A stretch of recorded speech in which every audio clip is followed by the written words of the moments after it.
Have you ever wanted to update your Facebook avatar but weren't quite sure how?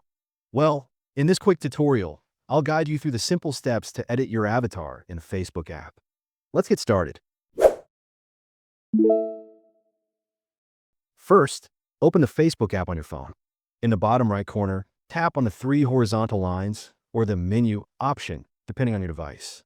From here, scroll down and find Settings, then tap on it. Now, as you navigate through the settings, look for the section labeled Audience and Visibility. This is where you'll find the option you need. Tap on Avatars, and in the next menu, select Edit Avatar. Now, you'll see your current avatar displayed along with a variety of customization options. You can modify your hairstyle, facial features, outfit, and even adjust body proportions to match your style. Take your time making adjustments until you're happy with the new look. Once you're satisfied, simply tap Save in the upper right corner. And that's it. Your updated avatar is now ready to use across Facebook. If you found these tips helpful, don't forget to give this video a thumbs up, subscribe for more tech tips, and hit the notification bell so you never miss an update. Thanks for watching, and I'll see you in the next one.